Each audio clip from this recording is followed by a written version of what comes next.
이번 시간에는 우리 소프트웨어 아키텍처에 대해서 같이 한번 살펴보도록 하겠습니다. 소프트웨어 아키텍처 그러면 아키텍처는 구조를 보고 얘기합니다. 내가 만약에 이사를 가려고 해요. 그러면 이사 가는 집에 그 구조가 어떤지 알아야 돼요. 그래서 안방은 어디에 있고 안방의 크기는 얼마나 되고 부엌은 어디에 있고 그 다음에 부엌 그 구조는 어떻게 생겼는지, 그리고 거실은 어떻게 생겼고 화장실은 어떻게 생겼고 어디에 붙어 있는지, 그런 것들을 알아야 뭐 이사 가서 뭐 어떻게 가구들을 배치할 건지 그런 것들을 전부 다 우리가 따져볼 수 있겠죠. 그런 이제 설계도 같은 거 아니면 평면도 같은 거, 그런 걸 보고 우리가 아키텍처라고 한다, 그렇게 이제 기억하시면 돼요. 만약에 이제 어떤 소프트웨어가 하나 있어요. 소프트웨어가 하나 있을 때 이 소프트웨어는 한두 가지 기능이 있는 게 아니라 여러 가지 수십 개, 수백 개의 기능을 가지고 이 소프트웨어를 개발을 했을 거예요. 자, 예를 들어서 지금처럼 이렇게 한글 프로그램이 있다고 해보세요. 한글 프로그램은 문서 작성하는 프로그램이에요.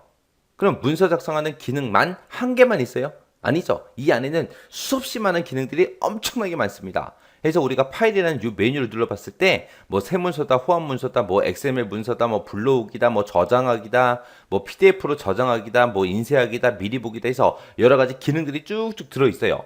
편집이라는 메뉴에 들어가도 여러 가지 기능들이 이렇게 다 들어있고요. 보기라는 메뉴에 들어가도 여러 가지 기능들이 쭉쭉 있죠.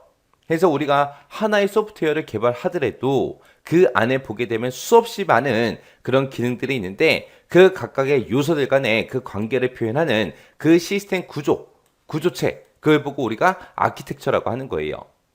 그래서 예를 들어서 소프트웨어를 하나 개발하는데 사용자들이 요구한 그 기능들이 있을 거 아니에요. 어떤 기능 넣어주세요. 이런 기능도 있으면 좋겠고 저런 기능도 있었으면 좋겠어요 해서 기능들을 싹 다 모았습니다. 모아서 지금 아래 한 것처럼 메뉴 구성을 어떻게 할 건지, 이런 기능은 어디다가 집어넣을 건지, 그런 것들을 이제 나 혼자, 개발자 혼자서 이제 결정하는 게 아니라 이 소프트웨어랑 관계된 이해관계자들이 있을 거 아니에요. 그 사람들이랑 서로 의사소통해 가면서 결정을 해야 되겠죠. 그래서 이 소프트웨어 아키텍처라는 게 우리 평면도예요, 평면도. 그래서 내가 이사를 가더라도 나 혼자 가는 게 아니라 우리 가족들과 함께 가기 때문에 큰 방은 누가 쓰고 작은 방은 누가 쓰고 그 다음 작은 방은 누가 쓰고 해서 서로 얘기를 하고 의사소통을 해야 되겠죠. 그래서 이 소프트웨어 아키텍처라는 거는 이해관계자들의 하나의 이제 의사소통 도구로 활용이 되는 거예요. 그래서 우리가 이렇게 이제 하나하나의 기능을 만드는 걸 보고 우리가 모듈이라고 하는 거죠. 그래서 프로그램 하나 개발하게 되면 그 프로그램 안에는 여러 가지 기능들이 있잖아요. 그런 한 개의 기능들을 다 만들어요. 이런 기능들을 한 개를 보고 우리는 모듈이라고 하는 거고, 이런 여러 가지 기능들을 이제 우리가 종류별로 묶어야죠.